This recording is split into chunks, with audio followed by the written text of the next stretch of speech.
Assalamualaikum, salam sejahtera. Apa hal korang? Selamat kembali dalam channel Rais Hamid Aris TV. Masih lagi bersama dengan YouTuber kegemaran rakyat Malaysia, Indonesia, Brunei, Singapura, Patani dan juga Filipina, Rais Hamid. Apa hal korang? Check it out now. Ya bedu. Let's go. Come on yo. Bismillahirrahmanirrahim. Allahumma salli ala Muhammad wa ala ali Muhammad. Allahu Akbar. Tekan butang subscribe. Hari ini aku nak ulas berkenaan dengan satu kejadian yang menyayat hati. 2 Oktober hari tu ada kejadian penganiayaan. Dalam video ni aku guna penganiayaan sebab kalau aku guna perkataan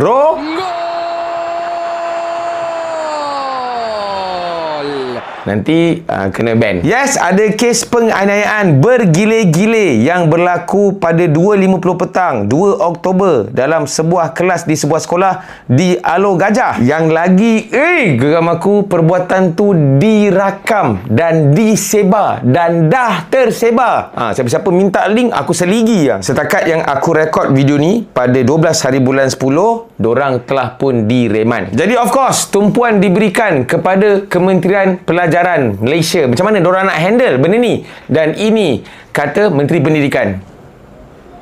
Ya, SPM akan tetap diteruskan. Sebab tu bagi saya soal itu kita diteruskan, perlu beri tumpuan. Dan mangsa ketika ini sedang mendapatkan rawatan di hospital dan juga sokongan psiko emosi di peringkat hospital lah. Jadi semuanya telah pun diambil tindakan oleh bahagian masing-masing, khususnya untuk perlindungan kanak-kanak ini.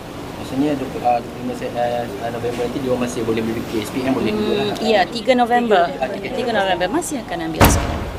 Kita akan pastikan juga dalam soal itu supaya mereka tidak ketinggalan dalam pendidikan mereka. Ketinggalan? Setakat ini adalah sokongan psikososial. Kaunselor akan turun memberikan sokongan penuh kepada warga sekolah dan anak-anak.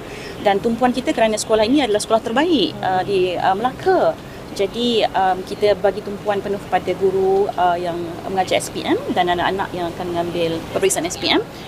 Itu yang kita utamakan ketika ini, persiapan mereka untuk menghadapi SPM supaya tidak terganggu lah dengan kes ini, insyaAllah.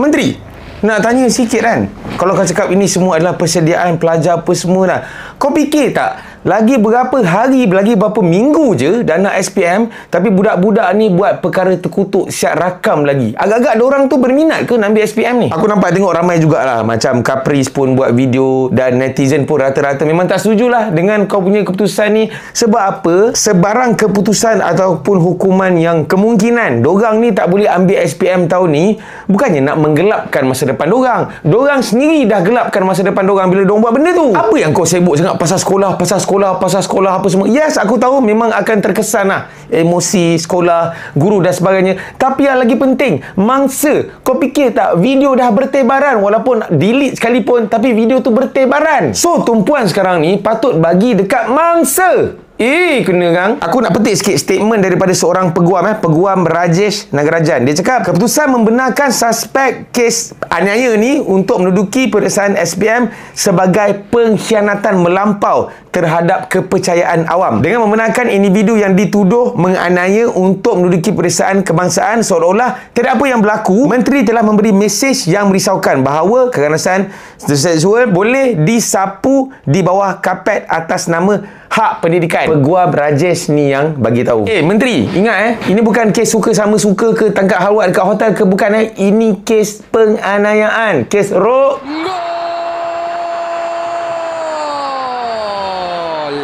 melibatkan maruah mangsa, masa depan mangsa, emosi mangsa, keluarga mangsa. Ni dah tersebar dah dia punya video dan sebagainya ni. Aku tak tahulah apa nak jadi dengan Menteri Pendidikan ni. Lepas satu keputusan yang kau buat ni, tak apa-apa tak. Aku rasa elok kau berundur lah daripada jadi Menteri Pendidikan ni. Dengan kes Zara lagi, dengan ni kes ni pula. Lepas ni apa lagi kes yang kau nak handle? Kau handle something wrong sebab dah 2 benda yang melibatkan mangsa tu memang teruk sampai yang meninggal pun kan. Engkau ni lebih nak tumpukan kepada sekolah, imej sekolah, ini adalah sekolah terbaik, bukan terhadap mangsa ataupun keluarga mangsa tu. Sebab apa? Sebab nak jaga nama kau sebagai Menteri Pendidikan ke macam mana? Itu lagi penting ke macam mana? Aku tanya ni. Tak apalah, kita tunggulah macam mana apa hasil dia nanti. Semoga keluarga dan mangsa mendapat pembelaan yang sewajarnya. Kalau lah aku tak tahulah budak-budak sekarang ni kan, ada je nanti yang mencari video dan sebagainya kan. Tak payah tengok, tak payah, kalau ada ni report ke apa benda ke supaya video tu dipadam lah. Janganlah bayangkan tiba-tiba kau nanti dah besar ada anak perempuan, anak perempuan kau jadi mangsa. Janganlah. Kalau korang suka dengan video ni boleh dah share. Kalau ada sebarang komen boleh komen kat bawah. Jangan lupa tekan butang like, butang subscribe dan juga butang loceng untuk notification video-video daripada channel YouTube Rais Hamid selepas ini, insyaAllah. Tak boleh belah siut budak-budak ni kan. Ui, nah itulah TikTok apa semua ni kan, kecil-kecil dah bagi handset dan sebagainya, dah terdedah free information, free entertainment dekat mana-mana saja. Semoga semuanya dikurniakan taufik, rahmat dan hidayah, dipermudah urusan dan dimurahkan rezeki. Jumpa lagi dalam next video. Assalamualaikum, bye bye. See ya. Ui, dapat budak-budak ni habis ni. Hey.